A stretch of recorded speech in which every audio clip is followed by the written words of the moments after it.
में लाना चाहूँगा कि जो सत्ता पक्ष ने कानून बनाए हैं, इससे पहले भी 1 साल पहले आपने देखा होगा अफगानिस्तान से प्याज मंगाया गया था सरकार के द्वारा, जो 30 से 35 रुपए किलो मंगवाया था।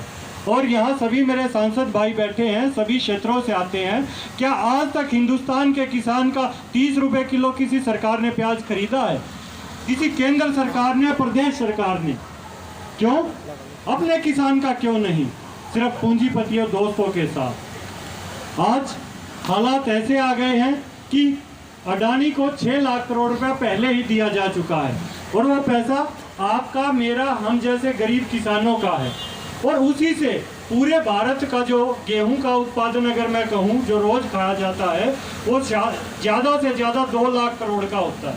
खरीद देंगे, 1 साल खरीद देंगे, 2 साल खरीद देंगे, और उसके बाद वही 2 लाख करोड़ का 6 लाख करोड़ में बेचेंगे। तो ये व्यवस्था को बार बार बदलने की बात चल रही है, एक समाजवाद से पूंजीवाद की तरफ ले जाया जा रहा है। ये बिल्कुल ही कानून निरस्त होने चाहिए, और जानबूझकर ये बिल भी असंवैधानिक है, क्योंकि जो कृषि है वो राज्य का विषय है, कृषि केंद्र का विषय ही नहीं है। तो लोकतांत्रिक प्रक्रिया में ये विषय उठता ही नहीं है कि कृषि को केंद्र के विषय में लाया जाए, क्योंकि भारत की स्थिति, चाहे भौगोलिक देखें आप, चाहे आर्थिक, ऐसी नहीं है कि ऐसे कानूनों को केंद्र के विषय में लाया जाए।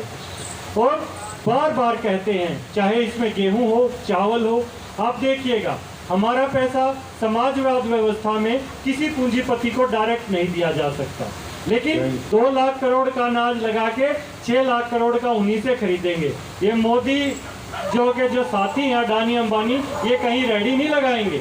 इनको कौन खरीदेगा? सरकार। जैसे सरकार ने प्याज खरीदा, ऐसे ही अनाज के ऊपर रोक लगाना चाह रहे हैं। तो सभापति महोदय, मैं आपसे निवेदन करूंगा इन तीनों कानूनों को निरस्त किया जाए। धन्यवाद। इम्तियाज पश्चिम बंगाल, इम्तियाज अहमद पश्चिम बंगाल। इसके बाद पूर्वांचल सहरावण किसान समाज संगठन। आइए, थोड़ी जल्दी, समय का ख्याल रखते हुए, ध्यान रखते हुए।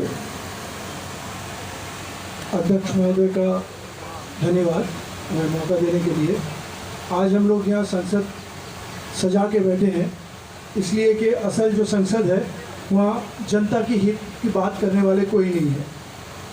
ये मुल्क वेलफेयर स्टेट, जनहित का स्टेट वहाँ था कि जनता की भलाई और उसकी उन्नति की बात की जाएगी, काम की जाएगी।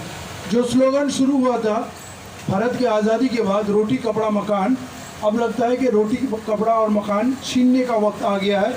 सरकार और पार्टियों की मकसद ऐसी हो गई है। ये सरकार एसेंशियल कमोडिटी एक्ट या खाद्य सुरक्षा कानून को इसलिए ख़त्म किया गया है कि भरपूर कालाबाजारी हो, और देश पूरी एक काला बाजार बन चुका है। सरकार खुद काला बाजारी एक सरकार बन चुकी है, जो कि दूसरे मुल्कों से पेट्रोल, डीजल और गैस लाके 3 गुना 4 गुना दाम में हमको बेचती है। आसपास के पड़ोस के गरीब देश 50, 52 और 60 रुपये में तेल बेचती है। तो हमारे जैसे भारत देश ऐसे भूखमरी का, लॉकडाउन का ये दौर चल रहा, कोरोना दौर, इसमें भी कस के हमसे वसूली कर रही है। और कितना भी आंदोलन कर ले, ये बेशर्म सरकार को थोड़ी भी शर्म नहीं आती है कि लोग कैसे इसका अदा करेंगे। ये लोग पूरे मुल्क को काला बाजारी में झोंकना चाहते हैं। अब जनता का हित की बात नहीं होगी।